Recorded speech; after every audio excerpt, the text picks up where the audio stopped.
ఏ బాటైనా పర్వాలేదంట, సమయంతో సాగటమే మన సింపుల్ సిద్ధాంతం.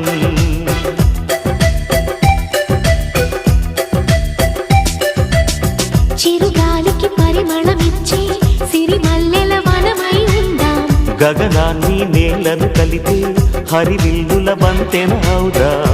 ఆనందం అంటే అర్థం మనమందా, ప్రతి పూట పాటై సాగే హుషారు సరిగమలో.